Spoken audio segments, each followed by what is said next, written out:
Good morning, everyone. That is actually a pleasant tune on whose ever phone that was. It was just right. Kind of accented your beautiful prayer. Thank you, Marilyn.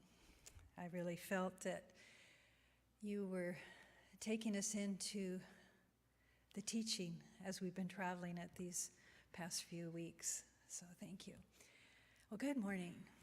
Mary's supposed to be here this day, and she said, I might not be back from vacation. Can we flip the talks around a little bit? And I said, sure. I never really looked at the title, and then because I remember when I was printing it up for Who Does What this time, I thought, oh, I'm glad I don't have this It's All About Me title. And now I do. It's all about me. That's what this title of the talk is. It's all about me. Mary's on her way home from a wonderful week away with Paul, and it's been quite a week, hasn't it? I'm glad you're here to restore your spirit, because it's been filled with all sorts of drama of humanitarian need.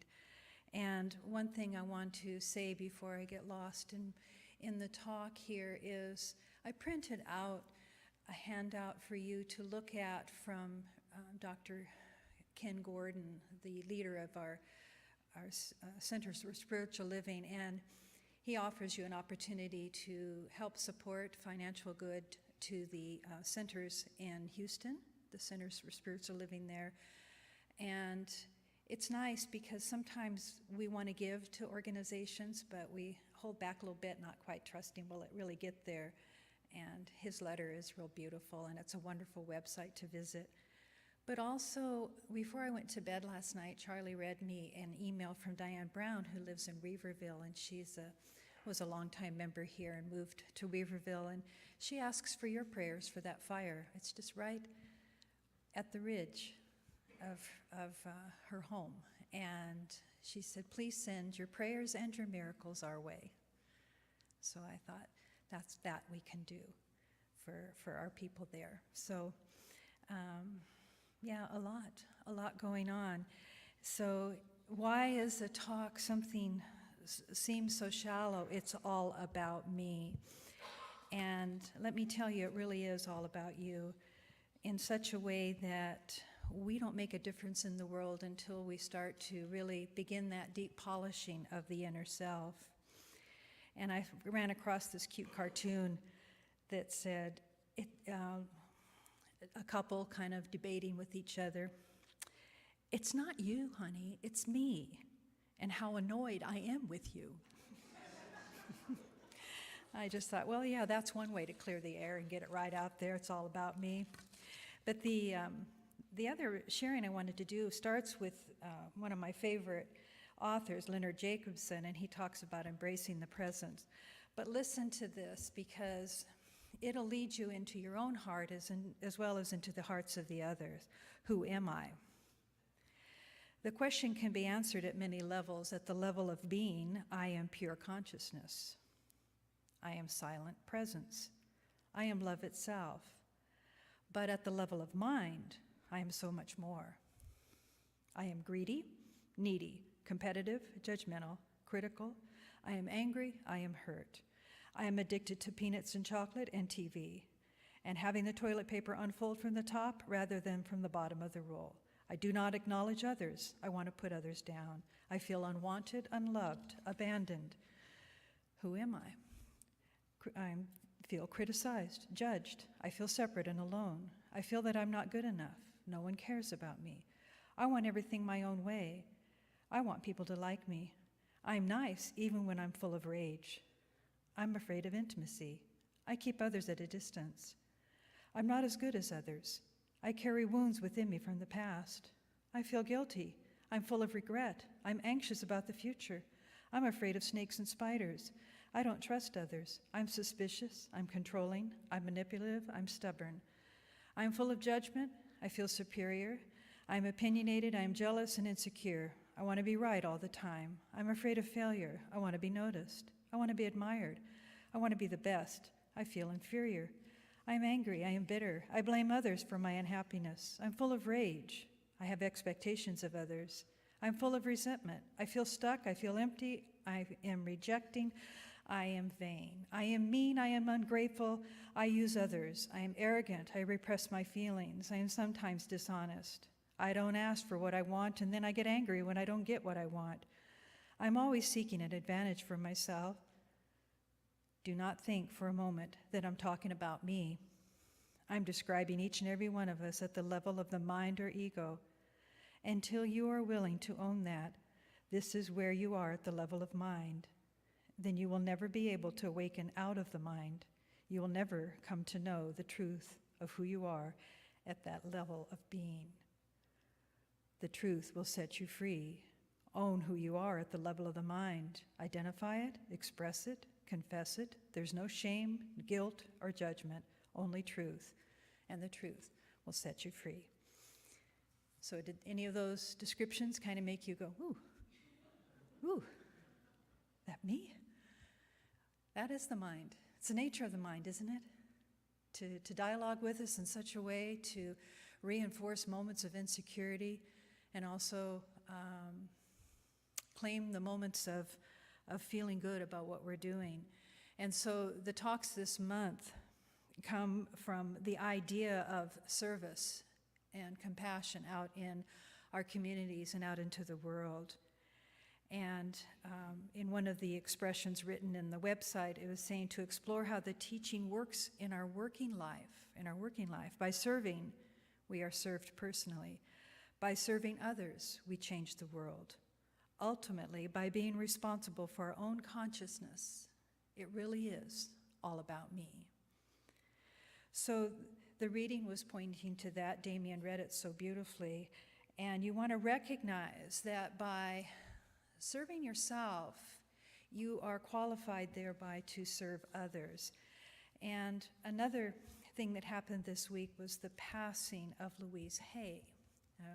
A lot of us know who Louise Hay is. She wrote the books, and we all turned to them when we were first introduced to this teaching to see to validate what's wrong with ourselves. If it was your elbow that hurt, she was actually a trained practitioner that was able to put together volumes of work that pointed to, well, if you have this ailment, this is what it could possibly mean.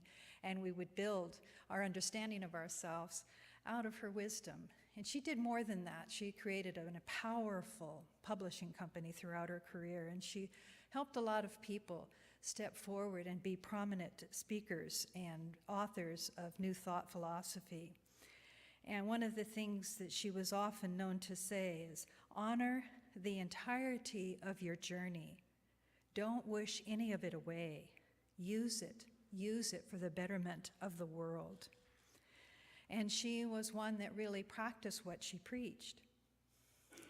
She was known to never pass a mirror without winking at it and remarking at her own reflection, "Hey, good looking."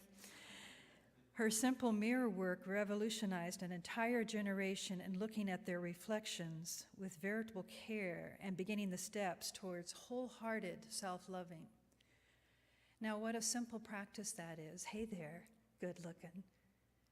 To take it seriously, to really look deeply into the self.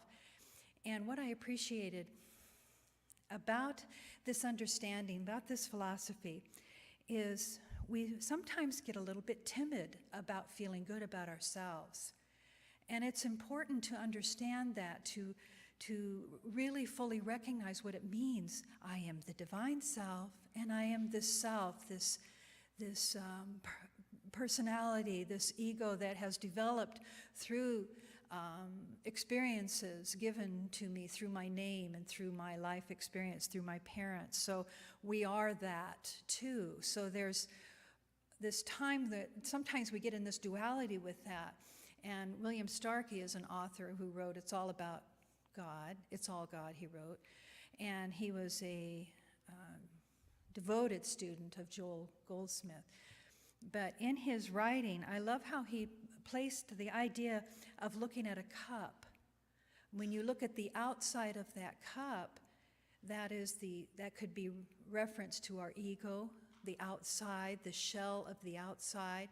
And on the inside lining is that divine self. But the cup is the cup, right? There's no separation of that. And it's really important to know that that divine self can never be separated from the whole. And so when we praise ourselves or feel good about ourselves, we're feeling good about the God within. And it's important. It's so important to recognize that union. As we pray, as we've prayed, as Marilyn put it, the affirmative prayer, we are praying from that idea that God is and I am. I had a counseling with somebody this week that says that, saying that I am God, people repel that when you're speaking to people out in the community because it's a deep concept. It's almost one that you should keep very personal to yourself, unless you're talking with another person that has been able to transcend that idea and to allow, to transcend that idea by meaning to really recognize that God dwells within me as me, to really has a grasp of that. That is no egotistical statement to say, I am God, because God is everywhere present. How could we not be? And we need to be able to sit very comfortably in that idea of who we are. So the idea now is we move into this polishing of the self. Therefore, we are servants of the One, and we allow that God quality to be expressed by us out into our world, and it's known as Seva. Ken Gordon, in his introduction of this talk for this series this month, paid a lot of respect towards the idea, the principle of Seva. And our center here feels personally, we kind of gloat a little bit about that idea because it was our minister at the time, Reverend James Golden, who brought that idea from working himself in an ashram of the idea of selfless service to God. That's what Seva means. That's why you see the little pictures of Seva all around here, to remind you that this is a spiritual practice. This is where you offer yourself, the best of yourself, for the good of all.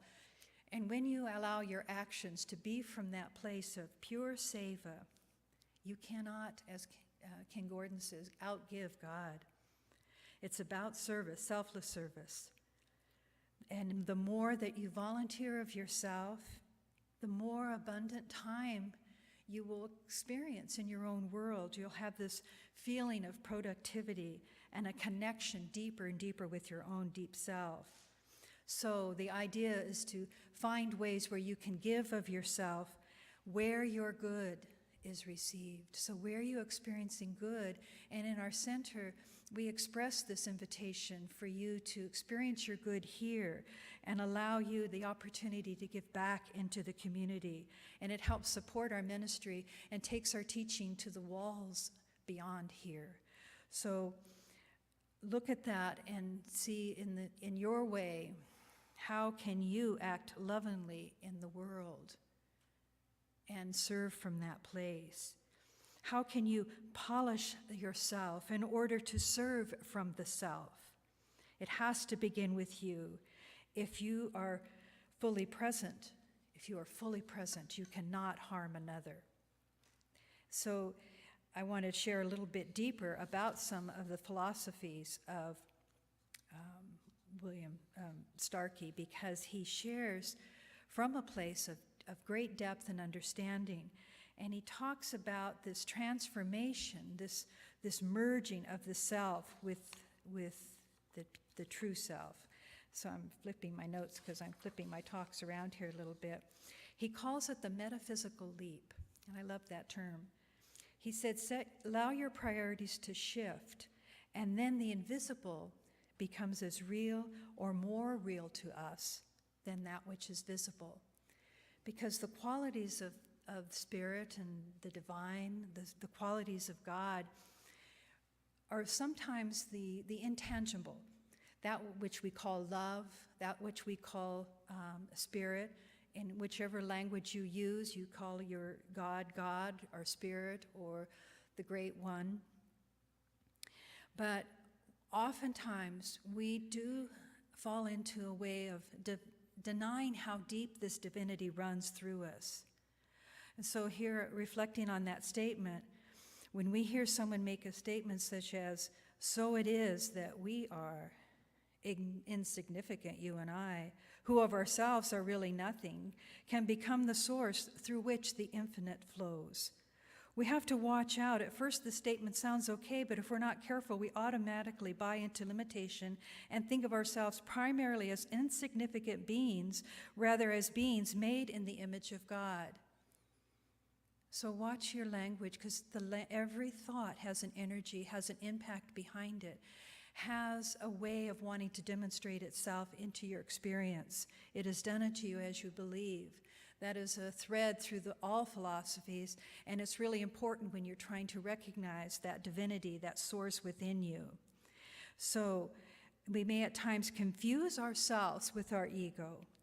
However, when we have done that, when we have listed out sometimes the framework of what Leonard Jacobson pointed it to in that first reading, if you allow yourself to not confuse that ego is who you are, we're still one with God.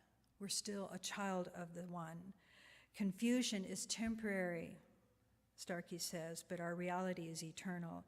To believe that we must see ourselves as nothing in order to see ourselves as God, beings, is the same as saying we must believe in a lie in order to realize the truth. That's one of those Zen koans. Because how can we go there? How can we believe in this wonderful truth? So allow yourself to find the resources of study, of teacher that will support that truth, and recognize that what you're looking at is consciousness. And what is consciousness but the movement of spirit? And this consciousness is what we've been pointing to as what we are evolving into. No longer is it just a journey for the great masters or for the mystics who have traveled that path. It's for you.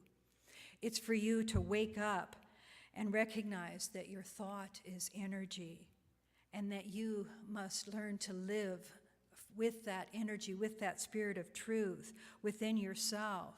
Bless your teachers, but know that the energy is actually coming from within you. So much healing happens when you accept that as an absolute.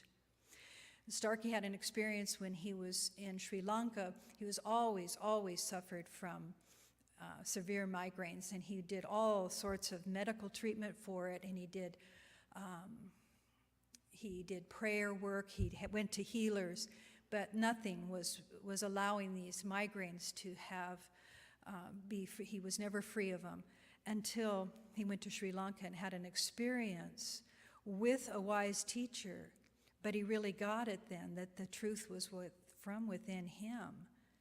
He left Sri Lanka and never had a headache again because he really understood it does not happen from the outside.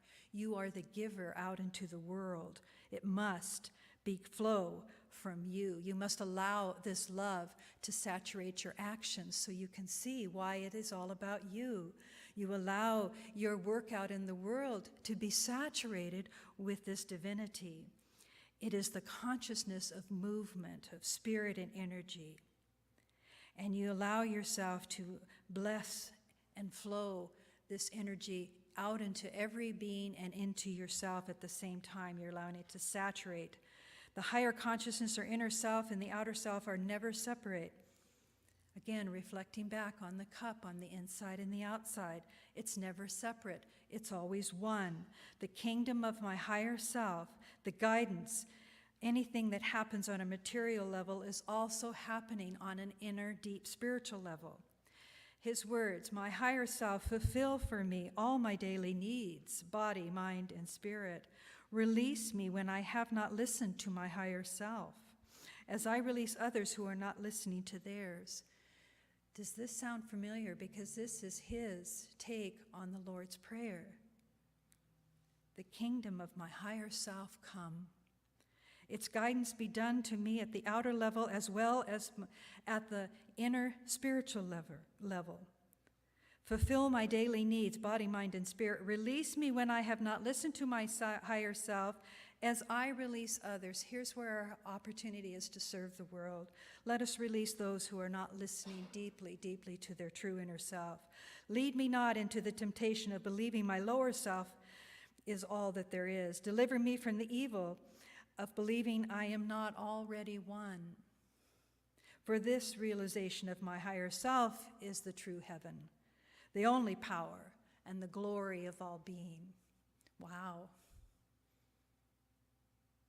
Let that sit with you, because it's all God. It puts a whole new spin on the wisdom of the Lord's Prayer into your heart when you recognize your personal responsibilities. Allow yourself to choose now, to choose today to say, I'm going to take that metaphysical leap. I am going to situate myself into the heart of service. And we recognize the suffering of humanity. It has been demonstrated through the news this week. A week before, we were all celebrating totality, weren't we? We were all looking at the eclipse, and we were all free from news. And then nature happened. And nature happens in such a way that it all opens our hearts, doesn't it? I turned on the news and I thought, well, I need to see what's happening. And one of the first pictures was that picture of the elders in that rest home, sitting with their belongings, clutching them with water up to their waistline, begging for help.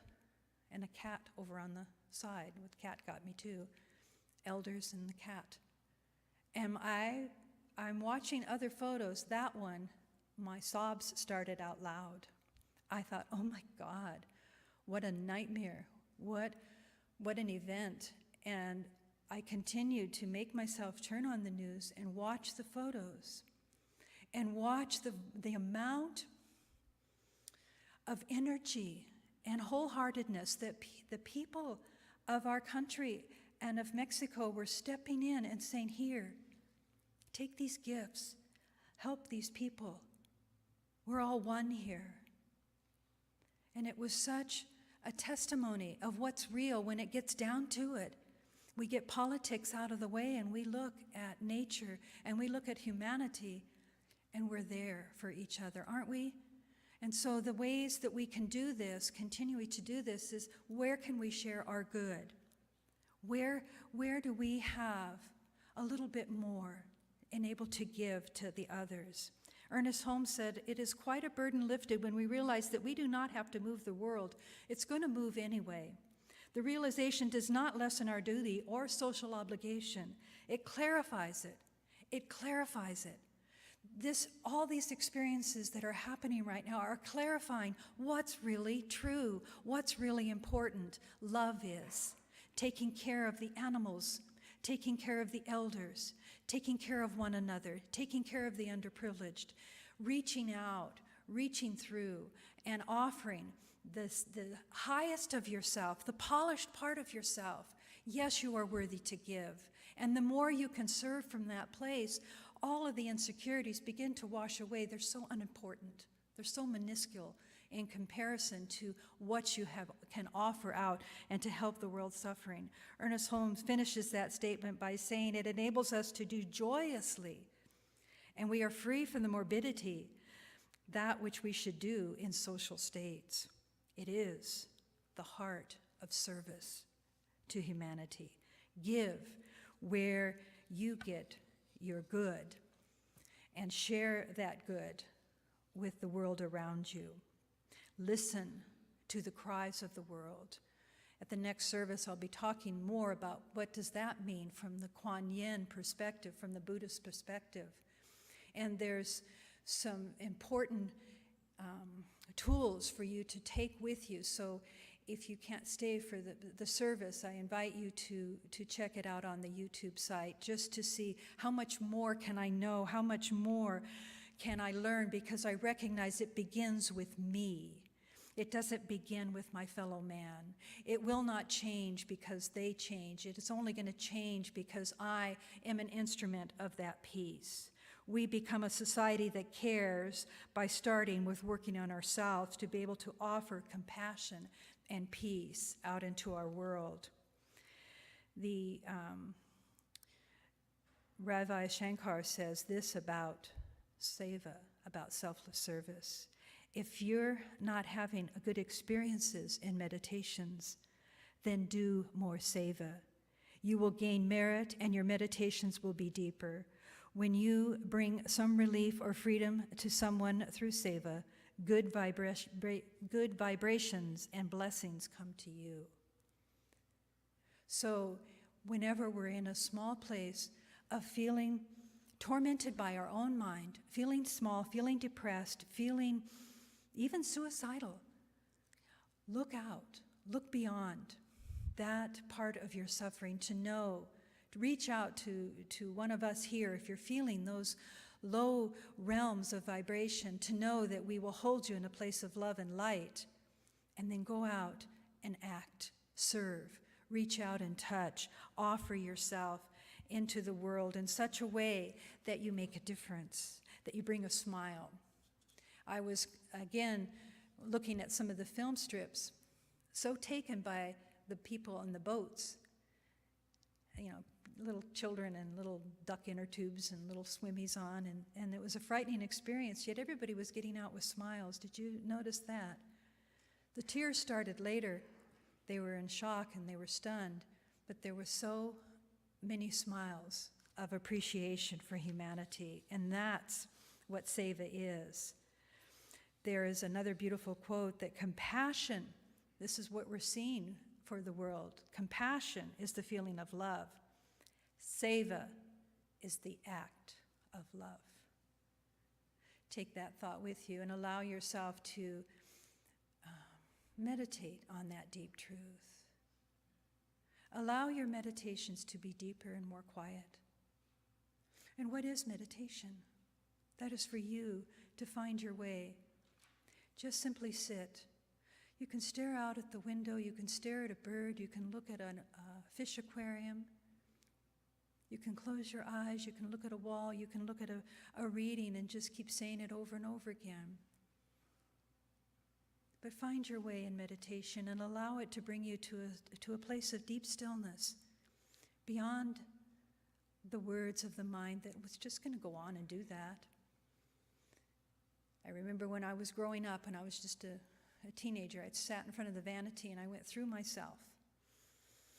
And nothing was right. Nothing was right but my nose. And a few weeks ago, I was visiting my mom and she goes, you got a cute nose. I said, well, why, thank you. Thank you. And then this week somebody said, you got a cute nose. And I said, well, thank you. So I'm leading in my world with my nose. I know you're all looking at my nose right now and you're thinking, yeah, it's an okay nose. But I thought, to love one part of myself at least at that age, when you're growing up, we kind of do those torturous things to ourselves. But that led me, follow my nose. Love deeper. Love beyond the way we try to take ourselves down. And then take that love and serve another. Join with me in a prayer of the heart. Let the words spoken today stir in you a reason to take action. We have enough opinions. Let your action be filled with the silence of the heart that is only expressing love. No opinions, no right or wrong. Beyond all of that, into that field of greater good.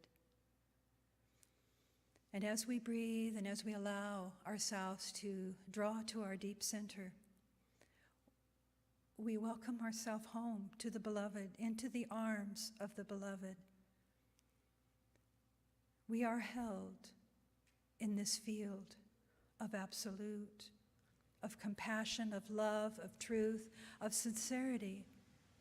We each are one with that. There is no division, no separation, no otherness, just one.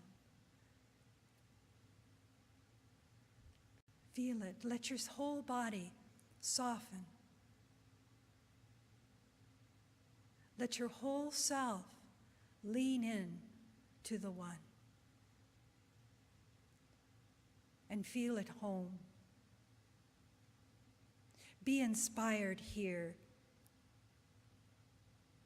As we leave the halls today, we recognize that we have a spiritual duty to serve mankind, to serve with love, and to allow our actions to be filled with good, to allow for the manifestation of this good in all people's lives. For the people of Hurricane Harvey, for the people of the fires of Helena,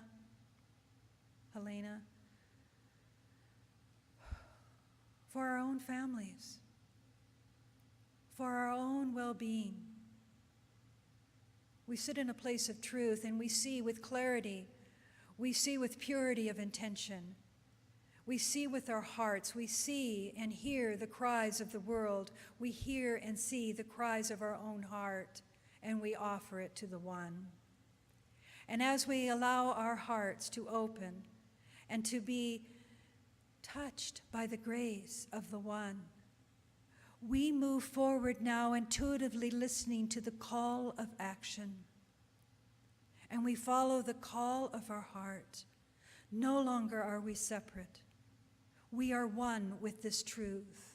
We have arrived here today by divine appointment to wake up to our greater self, to join that greater self on the last days of our journey here, and to recognize a greater good is absolutely unfolding as we raise our consciousness, as we raise the consciousness of this planet into love itself.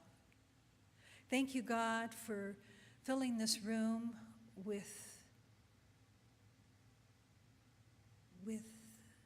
such a gentle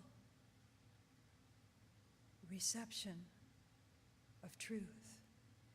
For each mind, each heart here, so willing, so longing to be the one that makes the difference. So we leave here today tending to our practice, tending to our seva, tending to ourself. It's all about me. Thank you, God, for the humble message to remember truth and to walk in truth. I release this word, knowing that each one of you take these words into your own heart, and you move out into our world, and you set things right. So be it, and so it is. Thank you.